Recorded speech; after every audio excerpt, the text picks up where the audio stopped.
Tilehurst End podcast by Reading fans for Reading fans. Hello and welcome to the Tilehurst End Bank Holiday Weekend Preview. Reading are a point closer to safety following a 1-1 draw at Bristol City, and now there's a chance we could officially secure survival on Monday when West Brom visit the Medeski Stadium. My name is Olly, your host for today's show, and I'm pleased to say that I'm joined on this beautifully sunny afternoon by the editor of the Tilehurst End, Simeon.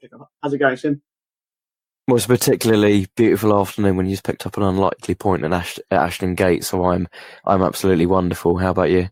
I'm completely the same. A fantastic point. I think we both agree. Yakou Meite opening the scoring for Reading in the southwest before Josh Brownhill's equaliser, getting a point apiece for both teams. I'd say a very, very respectable point. As you say, I mean, another good result against a team towards the top of the table. Of course, having beaten Preston a few weeks ago, and obviously getting that point at Norwich a week and a half ago as well. So, I mean, how much confidence does that give you? Obviously, not only going into another tough game against West Brom on Monday, but also for the rest of the season and in the relegation battle.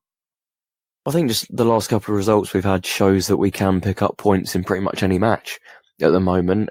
Going to Norwich looked on paper like the toughest game we could have this season, with them right at the very top of the table, and obviously it being an away game as well. But picking up a point there, picking up a point against Bristol City, it shows that we can dig in and get a point when we're not necessarily going to get 3, but we can still keep ticking over with those kind of results, and particularly with some really good home form. I know Sky's pundits don't agree with that, but some really good home form at the moment.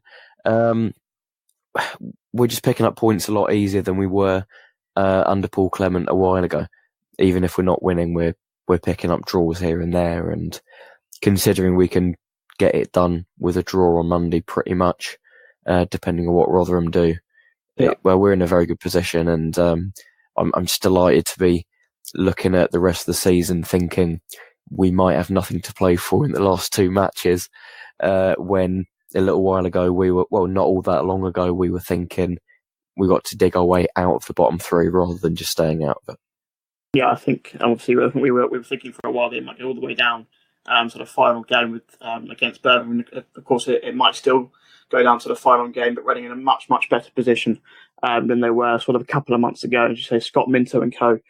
Being proven quite wrong from their Sky Predictions article from a couple of weeks ago. Jose Gomez went into this Bristol City game with the same lineup as he did against Norwich, choosing to go 5 across the back. Yeardom and Gunter as the wing backs, and then Miazga, Moore and Blackett as the central 3. And I think that does show he's sort of prepared to change his team around for for these more difficult games. Obviously, as I mentioned, he went with that as well against Norwich, and it shows versatility. Really, obviously, we got sort of overpowered by the likes of Sheffield United and Leeds in the last couple of months when we've gone with 4 at the back. So Gomez has clearly sort of identified that and gone with a plan B and gone with that back 5. And we'll talk about our preferred lineups a bit more in part 3 of the show, Sim. But do you think he might well go with that again against West Brom on Monday? Obviously, a team that beat us 4-1 early in the season. I think they're also the second top scorers in the Championship. So could we see that back 5 again, or because this game's at home, do you think we might see him go for it a bit more? I think he might very well go for that same formation. I think it was Yeardom as a centre half actually in the last 2 games when he's gone with a back 5. Wasn't there today, annoyingly, but I believe it was the same back 5 as Norwich, with Blackett as a wing back and Yeardom as a centre half, and I believe Yeardom went into the midfield in the second half as well. Yeah. So it does show that Gomez.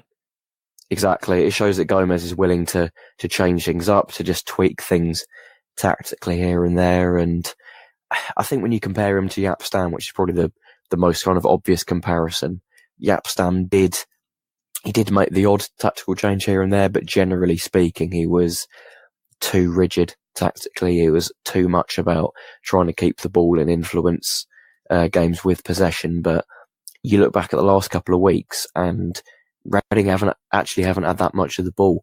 Generally speaking, we've had less possession than the opposition, but we've still been dangerous without the ball. We're good on the counter, and we're able to soak up a lot of pressure at the moment, which is a really big testament to not just Gomez, but the defenders themselves, who are putting in some some really good performances, and I guess on Monday it makes sense to do the same thing. West Brom score a lot of goals, as you say.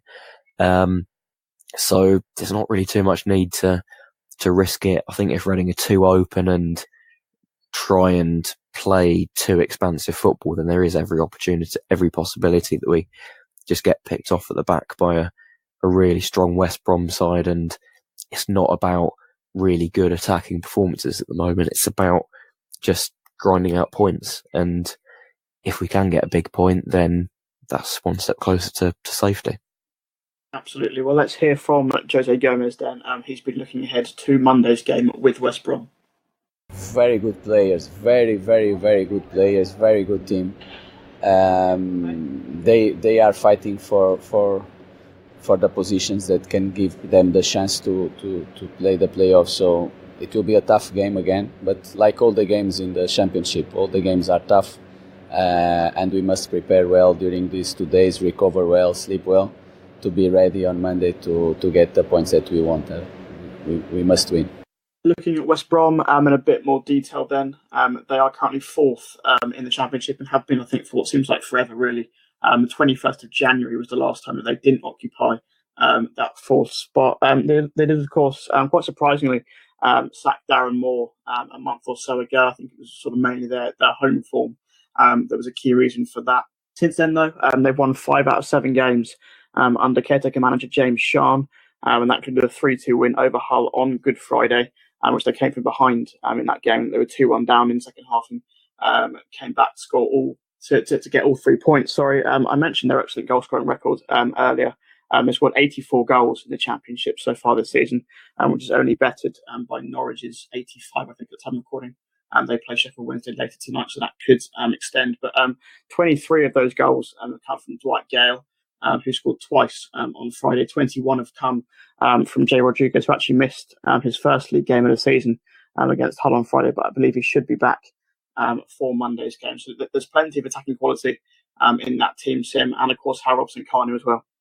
Yeah, absolutely. Some really good attacking players at the moment. But what I think gives me confidence is that individually Reading players are doing well at the back. We've got quality players like particularly Liam Moore and Matt Miazga, who have been in really good form in the last couple of weeks, and they have had to go up against some really good attackers, particularly against, say, Teemu Pukki in the Norwich game a couple of weeks ago. They are used to going up against really good forwards, so it's nothing new going up against Dwight Gale and Jay Rodriguez. And if there's ever been a time in the last couple of years that Reading have had some really good defenders that I'd back against someone like Gale or Rodriguez, when you got people like Miazga and Moore in the form that they're in, it gives you that bit more confidence. And obviously with a really good shot stopper behind them as well in Emi Martinez, it's reasons to be optimistic, I think. Yeah, I mean, it sounds quite strange to say it considering the position that we're in the table, but there's probably quite a good argument to say that Moore and Miazga is probably our best sort of centre-back pairing, for a good 5 or 6 years.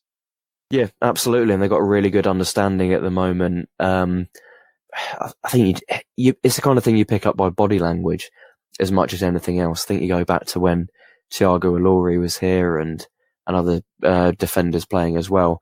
There seemed to be just that little bit of uncertainty at the back, and obviously defending is very much about relationships. It's about defenders knowing what's going to happen around them before it happens, essentially. Do they need to cover for someone else? Do they need to step out? If they do step out, is someone going to cover behind them? And there does seem to be a good relationship there between Moore and Miazga, which is really encouraging.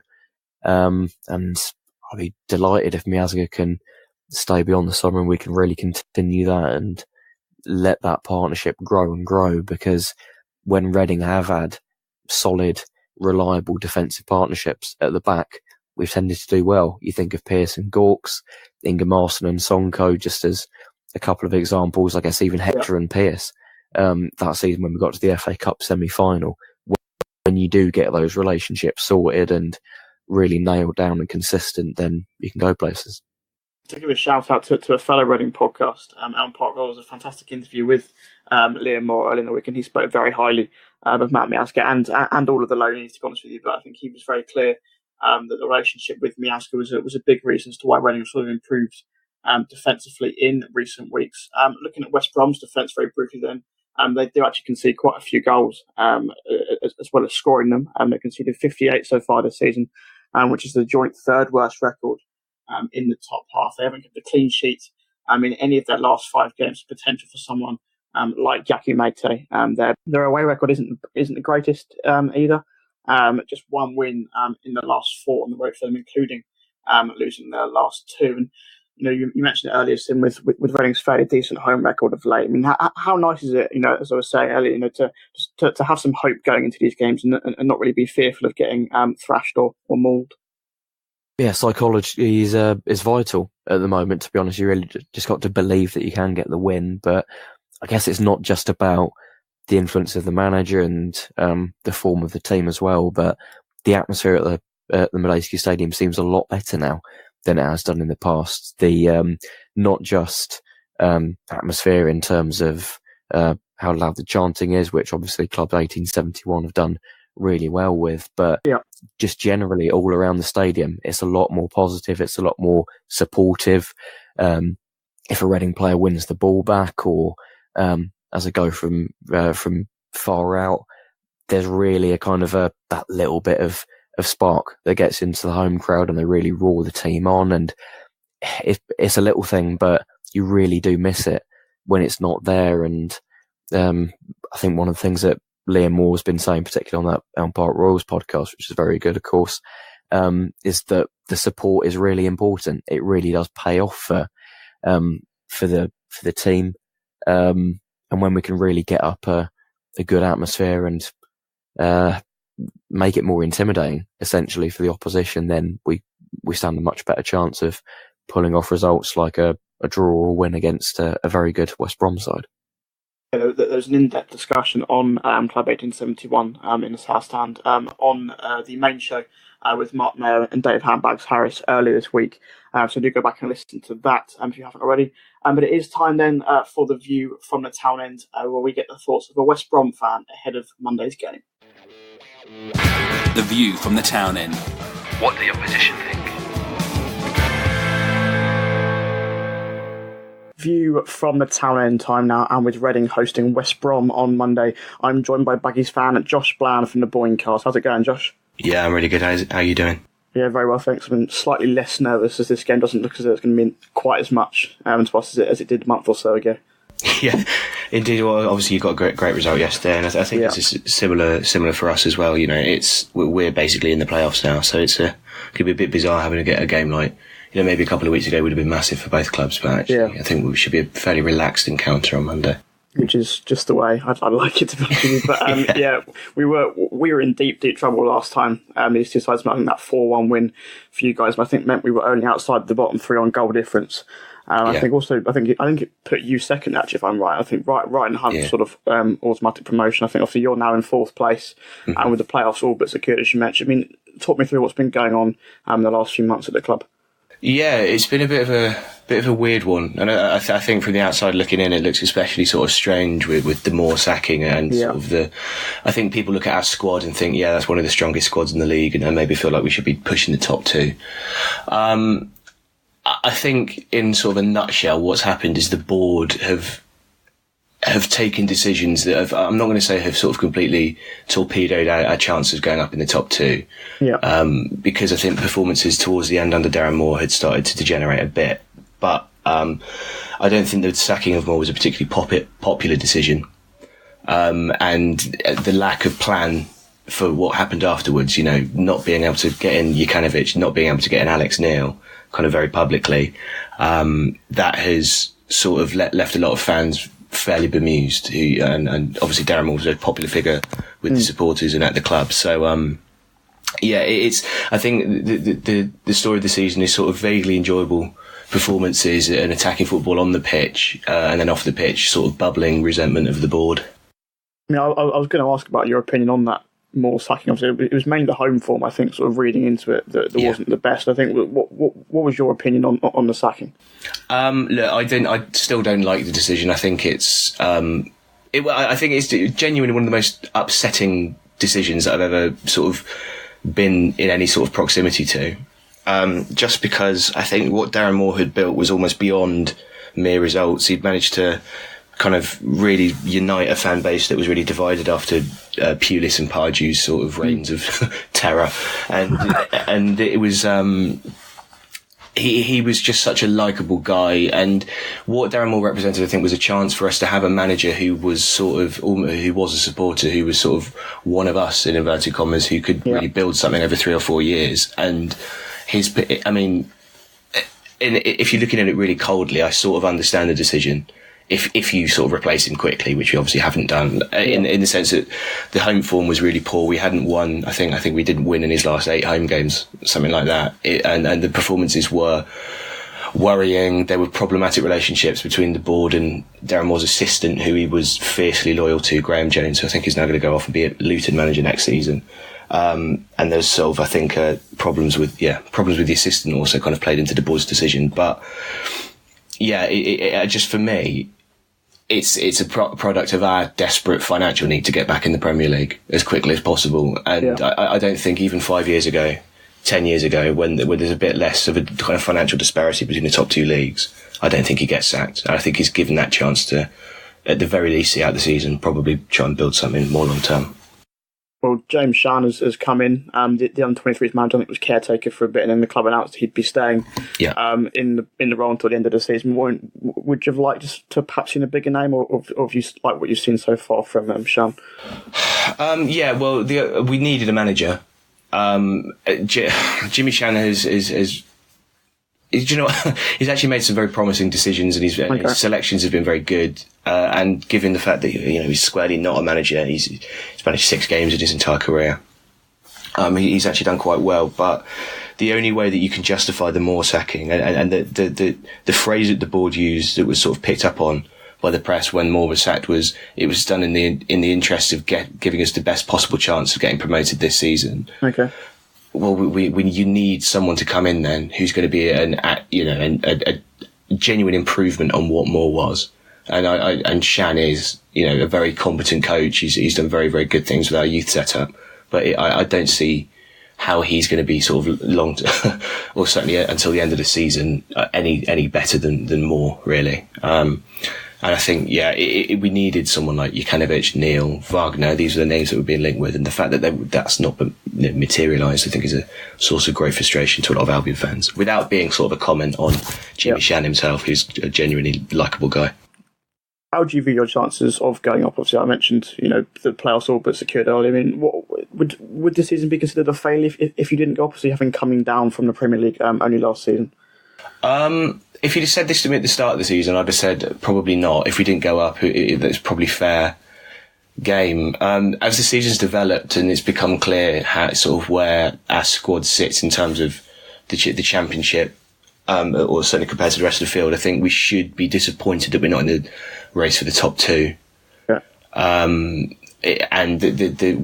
think Moore's insistence to keep playing sort of quite high risk football, playing out from the back, has been sort of shown up because Shan has come in and he started playing lower risk football, still kind of attractive and fast paced, but less passing around the back, less sort of trying to play out, and it's taken the pressure off our back 4, and we've stopped conceding goals, and we've really started to beat teams quite convincingly.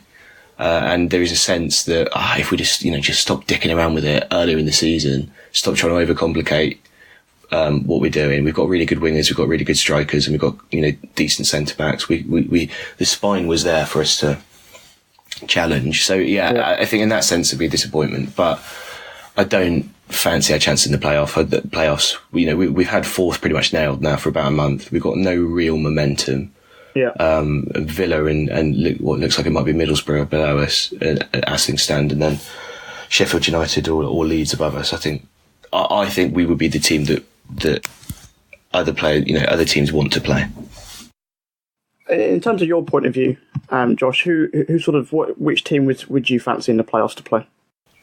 I mean, the ideal would be Bristol City, I think, if they manage to sneak in. But I think really any of the current top 6 are an intimidating prospect for us. I think it's going to be Villa, who are just in great form and have a habit of sort of beating us in big games, which is awful. And then obviously Leeds or Sheffield United, whoever it is going to end up in third, had a great season, fantastic managers. And then Middlesbrough have got the Pulis factor, and he always seems to do one over, do us basically. So it's not. I'm not looking forward to the playoffs at all. But, yeah, it's just not fun, is it? No, well, our record in the playoffs is I think we've got probably the worst one in the whole of the EFL, like 3 playoff final defeats. Yeah, including the one 2 years ago. But as for yourselves, in terms of the key players for West Brom this weekend, who should Reading fans keep an eye out for? Well, I mean, Dwight Gale has scored five goals in 2 games, and he seems to be coming back into form at just a really nice time of the season. But I think the good news for you is that I think he'll probably be rested on Monday. Jimmy Shan has started sort of cyclically resting players ahead of the playoffs. So Rodriguez and Livermore were given a rest yesterday against Hull. So I imagine Gale will probably drop out, as will the likes of Brunt and Higazi. So a lot of our key players will be out. But I would say probably in terms of consistency of performance, Kieran Gibbs has been. I'm surprised stayed with the club, to be honest. He's been brilliant. He's an absolute Rolls Royce of a fullback, and the goal he scored yesterday just I think sums up his class. It was sort of like a side-footed cushioned volley across the keeper. It's glorious. So yeah, Kieran Gibbs has probably been consistently the best fullback in the Championship, in my opinion. As for Reading, Josh, what did you make of us back in that game in October? Have you seen much of us since then as well? I've watched you a couple of times. Yeah, I mean, the game back in October was a weird one because I think anyone who was there would attest to the fact that you were much the better side in the first half. Yeah. And then I think we scored really early in the second. I think Gale scored and we sort of blitzed you. And we've tended to do that to teams. It's quite weird. I don't know. I've not seen much of you since the change of manager. I don't know if to what extent he's improved performances, but the Reading that I saw were a team who looked sort of relatively brittle in terms of confidence, who got kind of a decent squad, no kind of necessarily not that much of a shortage of ability, but once we scored in that game earlier in the season, you did sort of collapse a bit, which was, I thought at the time, given where you were in the table, relatively alarming. And I'm quite interested to see what, the new guys come in, obviously different cultural background, different sort of experience to someone like Jaap Stam, and I'm quite interested to see what he's done to you. I mean, has he sort of turned you into do you play in a sort of more free flowing?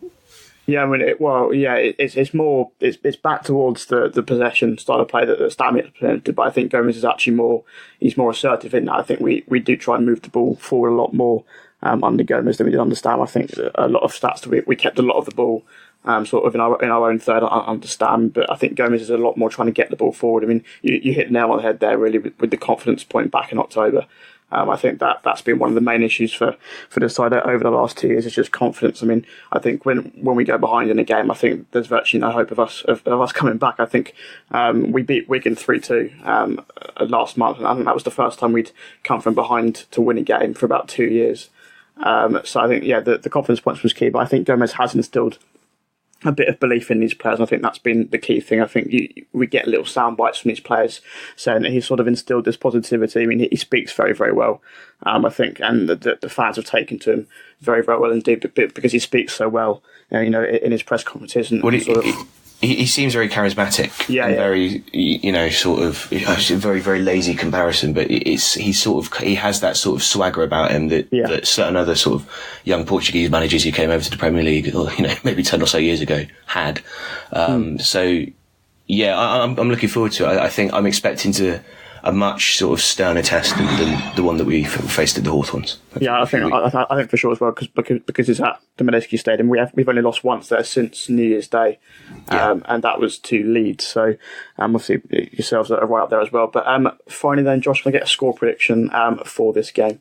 Yeah, I said on our podcast that I thought we were going to lose this game, and I stand by that. So I think it'll be 2-0 Reading. I just think I don't know. Well, that was on the basis that I thought maybe you'd still have a bit more to play for than we did. And I think that there's been a momentum shift in terms of the kind of the new management's managed to instill. So yeah, I'll make it 2-1. But yeah, I think 2-1 Reading. Yeah. Yeah, I fancy goals in this one. I mean, now you mentioned that Gare might be dropped, we might have more of a chance. But I'm hoping that you might take your foot off the gas a little bit. I'm going to go for a 2-2 draw. I mean, although you'd have that great comeback, of course, against Hull on Friday. Yeah, it was. I've never seen a game less deserving of 5 goals. It was awful. But yeah, there we go. It was the only 5 shots of the game I think went in, pretty much. My thanks then to you, Josh, for joining me on The View from the Town, and all the best on Monday and for the rest of the season in the playoffs as well. Cheers, and to you. Get social with the boys. Find them on Twitter at the Tilehurst End and facebook.com/the Tilehurst End. Welcome back to the Tilehurst End Weekend Preview, looking ahead to Reading versus West Brom on Easter Monday. Looking at the team news then, the team seemed to emerge from the Bristol City game without any issues. Gomez said after the game that Ovie Ejaria played despite being slightly ill. He came off for Tom McIntyre in the second half, while Yakou Meite was also withdrawn after 64 minutes so that he could be ready for Monday. I mean, he wasn't too happy about that sub, Meite. He wasn't too happy about coming off soon. I mean, would you agree with that decision, or would you have liked to have seen him stay on, especially considering I think Reading was still 1-0 up at that point? I think perhaps could he have stayed on and got that second goal to kill the game off? There's no need to risk him, to be honest. When you've got a big game coming up on Monday, it's vital that you get the most out of him across both games, really. He could have stayed on for a lot longer. He probably could have got the 90 minutes and then started on Monday, but he's not going to be as fresh. And it is really important that we make a strong start on Monday, that we really show as much energy as possible, particularly up front if we need to, say, press West Brom or really go for a goal. So it is vital that we get as much fitness out of him as possible. I know it's going to annoy him, but hopefully he can channel that properly and turn that annoyance at being taken off as a reason to try extra hard on Monday. Yeah, I mean, I would rather him be rested for that final half an hour or so than him be huffing and puffing after 20 minutes on Monday. And we'll talk a bit more about Meite in just a minute. But in terms of the players who missed the trip to Bristol, John Daly Bodvarsson is partially training at the moment. Omar Richards is just finishing his rehab. Paul McShane and John O'Shea, they're both just getting back to fitness, but to be honest, I can't really see either of them getting back in the side with the form of Moore and Miazga. John Swift has had hip surgery and will miss the rest of the season, which we'll talk about in just a minute. Whilst Saeed Eztalahi, Liam Kelly and Josh Barrett are all seemingly fit, but just weren't picked in the 18 by Gomez on Friday. I mean, it'll be interesting to see how sort of Gomez does go with the side on Monday, so obviously with the quick turnaround of games. But how would you like to see the team line up against West Brom? I'll just try and copy the team that played against Brentford, really. Exactly the same team. What we've, I think what we've got going in the last couple of weeks, even though we've kind of swapped the team round a little bit, obviously going to 5 at the back against Norwich and Bristol City, we've still got some really effective systems. And I really liked the one against Brentford, going to more of a 4-3-3 than a 5-3-2. Or a 4-2-3-1 rather, that we've been doing quite a lot recently, which is Martinez in goal, back 4 of Yeardom and Gunter at left back, Miazga and Moore. I thought Gunter did pretty well against Brentford, to be honest. It'd be nice to see him start again, particularly when he's been out of the side for so long. You want him to really be given a chance to continue his form when he does come back in and play pretty well. Midfield 3, Baker just sitting in front of the back 4. He's really got an ability to dictate play really nicely from that role, and just ahead of him, Ejaria, if he's available to play again, and Andy Rinham to give a lot of energy in those kind of box-to-box roles, really helping out both defensively and pushing up, and then making it more of an out-and-out attack 3 rather than kind of one striker supported by 2 or 3 players. I liked the idea of having Oliveira as a centre forward and then supported by Barra and Meite, who are obviously in very good form. And I think if we do go with that system, it gives us more ability to put West Brom under pressure and really kind of dictate the play, as it were, which obviously came off very well against Brentford in the opening kind of 25-30 minutes. I know we had to absorb a lot of pressure later on, but because we had that team that was set up to play more intense football, to get up the pitch and attack more convincingly. It put us in a position where we could kind of get a lead and then have to defend it rather than the opposite way around. Yeah, I'd actually stick with the back five actually if possible. Difference in opinion there, but yeah, and sort of keep the same lineup as against Bristol City. You know, if all of the players are fit. I mean, I have a feeling Gomez might take Ajaria out if he wasn't 100% today, but potentially I think if we can keep that same 11, I think especially against a team like West Brom, as we mentioned, a very good attacking side. I think for me is probably just about a safer option. Obviously, you know, with the way the table looks, and at the moment we'll move on to that soon. This fortunately isn't a game that we sort of have to be going out and winning. I mean, obviously it might not provide the most entertaining spectacle on Reading's behalf, but I think, you know, it might just be more beneficial in sort of grinding out those results that we've been able to do in recent weeks. But I mean, it does mean obviously if we stuck with the five at the back, there probably would be no Nelson Oliver. Obviously, you have gone with him in your lineups, him to be supported by Meite and Barrow. I mean, he's obviously had a couple of difficult games since returning from injury miraculously early a few weeks ago. I think he missed a fairly big chance to make it 2-1 against Bristol City. But is that not so much of an issue? Obviously, we were sort of pinning all our hopes on Oliveira sort of when he first came in, because we were sort of struggling to score quite a few goals. But obviously now with Yakou Meite's form, 5 goals in 5 games for him, is that not so much of an issue? No, it's not as much of an issue when he's not quite hitting the same form that he had been. But he's still a really dangerous player. I know he's up and down, and he can seem particularly frustrated when things aren't going his way. But I do just feel that you put him in a good opportunity, and he's gonna take them.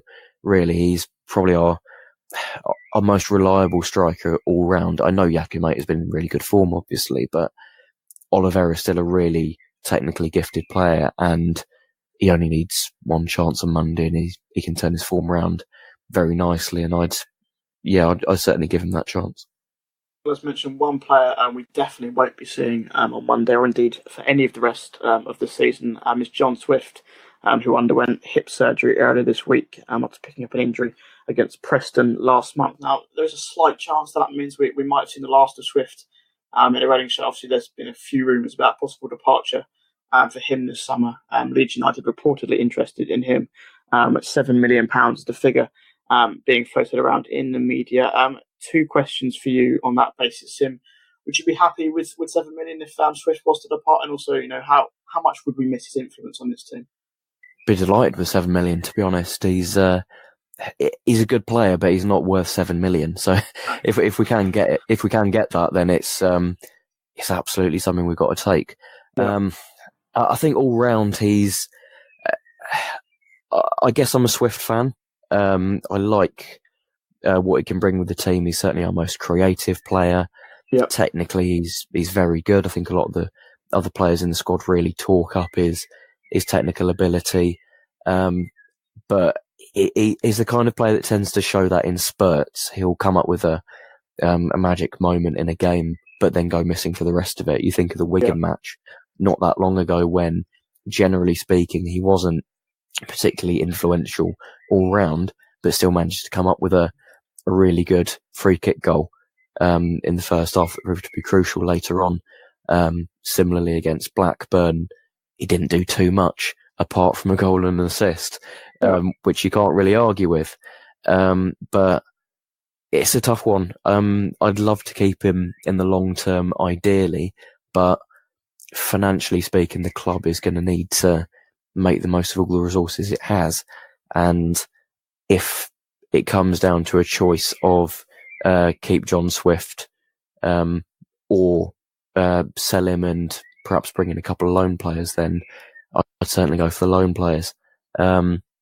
Particularly Matt Miazga and Lewis Baker, who have been really impressive for me. I'd love to keep them next season, and I think there's a decent chance of maybe putting in a bid of a few million for each of them, and hopefully being able to keep them permanently. But that is only possible if we sell someone like John Swift, bring in a bit of money, and are able to balance the books financially, in terms of financial fair play. So it's a tough one, but obviously got to see how it all works out. I think that's the thing. I think, whether you're a fan of Swift or not, I think he's certainly one of Reading's most valuable assets in terms of his age. He's still only 23. He's got relatively high pedigree, having been at Chelsea. He's played for the England youth teams quite a lot as well. And obviously signed that bumper contract nearly 2 years ago now, which I'd imagine would have some sort of clause or something that Reading would get a fair amount of money from him if he was to go. And I think, I'd agree with you in a sense that he is fairly inconsistent. I mean, you mentioned those moments. I mean, that fantastic through ball he gave to Mo Barry to set up Yakou Meite's goal against Preston was just another example of that. He's one of those players where not many other players in Reading's team can probably produce moments like that. But at the same time, he's so anonymous for a lot of the game. I think, to be honest with you, I think we could get an upgrade and certainly, perhaps not one who's quite as creative. Obviously, Lewis Baker would be one of those loanees who'd want to bring in next season. Perhaps not quite as creative as John Swift, but I think certainly with the money that we could get from him, I'd certainly we could try and get a couple of those loanees in. One of those loanees who we haven't mentioned is Saeed Ezatolahi, of course, on loan from SD Rostov in Russia. Hasn't played since October, but is now finally back to full fitness, we believe. Obviously, the maximum number of loanees you can have in a matchday squad is 5. So one would have to drop out if he was to feature for Reading this season. I'd have a guess that might be Ajari, as I mentioned. If he wasn't 100% against Bristol City, he might drop out on Monday for Ezatolahi to potentially feature. I mean, the reason I bring this up, Sim, obviously, because Ezatolahi played 45 minutes for the under-23s on last Friday, against Aston Villa. I think you might have brought this up in our Tilehurst End editorial chat. But, is there anything behind that? I mean, as I say, he's only on loan. Why would Reading sort of be interested in giving him minutes unless they were sort of either interested in him playing a role either this season or signing him perhaps permanently in the summer? I think Jose Gomez was asked about it, actually. He said something like he wanted the option of playing Ezatolahi if he had to at some point this season. But for me, I'm not too sure, to be honest, because he's not going to be completely at full fitness this season. He's obviously missed a lot of the campaign. I think he only got 4 or 5 games, actually, before being injured all the way back in October. I think Reading would be a bit silly if they didn't sign him in the summer. Rather, if they completely ruled it out. He is a very good player technically. He brings a lot of balance and physical strength in midfield, which I don't really think is anything that we have elsewhere in the squad. Lewis Baker's obviously a good player in front of the back 4, but he's more of a kind of a quarterback, kind of dictating play with possession. Andy Rinham-Hoter, I think, plays a little bit higher up. Good defensively, but again, he's not that real anchor man that Ezatolahi is. We lost that with Bakuna, I suppose, didn't we? When he left in January, I think we lost that when Bakuna left. Yeah, I guess so. He's kind of Bakuna was another player who could play that role, giving you some physical presence in front of the back 4 and really kind of beefing the team up. But I guess even him, he's not the kind of person that you'd really trust to just sit in front of the back 4, break up play and then keep it simple. There's that video that went around Twitter a couple of days ago of Meite and Barrow calling Ezatolahi Sergio Busquets, which is really apt, I think. He's that similar kind of physically imposing but technically very assured player that does really well in a possession system, just sitting at the base for 3 and letting other players dictate the game a little bit more, and that could be a real asset for Reading, particularly if we're having to upgrade our midfield without very much money. Looking at a player I think he's available on a free from Rostov. I think he's out of contract in the summer. If we can pick him up on, I don't know what his wages are like, but probably wouldn't break the bank, whatever way we do it. I think it's a sensible thing to do. I mean, he's still only 22 as well, as Tilehurst, so still quite young to go into that midfield. But prediction time then, Sim. I don't have the prediction league standings in front of me, but I know you did predict the draw against Bristol City. 2-2 you went for. And Dan Wimbrish got the 1-1 scoreline spot on, so he might well have leapfrogged me going into this West Brom game. But what are you going to go for on Monday, Sim? It's a tough one. I think there'll be goals in it, to be honest. West Brom score goals, but we do too. It is a tough one. I'm going to go with 2-2. Again, I fancy West Brom's attacking quality to show. Despite me, Asger and Moore being in pretty good form, they've obviously got some really good strikers on their books in Gale and Rodriguez, and I can see them grabbing 2 goals. But with Meite in form and Oliveira presumably hungry to get his chance and stick it away, I think he could grab one. Reading do have good attacking talent, and we are going to cause them problems. But crucially, we've got the fight at the moment. We've got the spirit to really dig out results, and I can't see us just rolling over and taking a loss on Monday as we might well have done if this game had been played a couple of months ago. Actually, exactly what I was going to go for. Actually, a 2-2 draw. Hoping for a goal fest at the Medeski Stadium on Easter Monday. I'd agree. I think West Brom are very, very good going forward, but with Meite in form, and hopefully Oliveira can get back on the score sheet as well. I'm also going to go for a 2-2 draw. Looking at the rest of the relegation battle, Bolton's fight is officially over after they lost 2-0 to Aston Villa, which confirmed that they would be playing League One football next season, which is sad to see. Obviously, I think what with all of their off-field problems as well, disappointing for them to go down. I think that they might have hoped to put up a bit more of a fight with the fixtures they had left. Obviously, they lost to Ipswich a few weeks ago, which didn't do themselves any favours at all. But yeah, just one space left then in League One next season between probably, I'd say 4 teams. I'd probably say QPR and Birmingham are just about out of it. But Rotherham currently occupy that third relegation spot. They're on 40 points. They lost a 4-3 thriller to Swansea today on Friday, and they've got Birmingham on Monday, so potential opportunity for them to get the win there. Millwall are 3 points above them on 43. They drew 1-1 with Brentford on Friday. They do have a tricky trip to Aston Villa on Monday. And Wigan, meanwhile, got a fantastic result on Friday. They beat Leeds 2-1 at Ellen Road, which is always nice to see Leeds slipping up at this time of year. But Wigan now level on points with Reading on 45, and they host Preston on Monday. A lot to take in there, Sim, but how many points do you think that sort of means that we sort of now need to survive? Obviously, I think mathematically it's a maximum of 4, but how close are we? I think realistically, if we can get another 2 points, we should be about all right, but it depends what happens on Monday. I mean, if we get a point there, then it obviously takes a lot of pressure off the last 2 games, but potentially if we lose on Monday and Rotherham get a win, then obviously that's down to 2 points, and then potentially going down to the last game of the season. I think what annoys me about this is that it's not really about what Reading do at the moment. It's about what Rotherham do. Even after we got a really good point today against Bristol City, it's always about what Rotherham got against Swansea. And with Rotherham at home against a decent side in Birmingham, but not obviously not one of the best sides in the Championship, there's every chance that Rotherham get a win there, and that does worry me, to be honest. I don't know really. I hate going through all the permutations. It's just too stressful each week.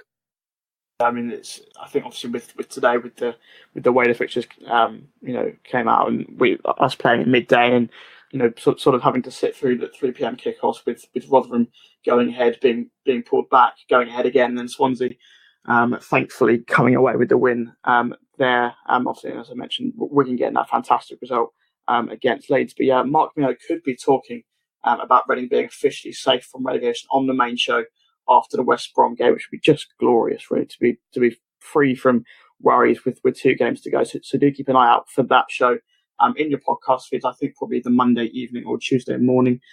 If safety isn't secured on Monday, of course, Reading will go to Middlesbrough next weekend, their final away game of the season. Inflatables Day, of course, next weekend at Riverside. I'll be back with the preview show for that one, hopefully alongside a Tilehurst End debutant next Thursday. I'll keep you guessing on who that one could be. Also, there's plenty of content over on the website at the moment as well. There's a full report and ratings from the 1-1 draw with Bristol City, and also our usual preview articles for the West Brom game as well. But right now, Sim, I'm off for an Easter Friday barbecue. So I will say thank you very much for joining me on a Tilehurst End Bank Holiday Weekend Preview today. Thanks for having me. No worries at all. And of course, a big thank you at home for listening as well. Continue to enjoy the sunshine on this beautiful bank holiday weekend before backing the boys at the Madstad on Monday against West Brom. Come on, you Ars. The Tilehurst End Podcast. By Reading fans, for Reading fans.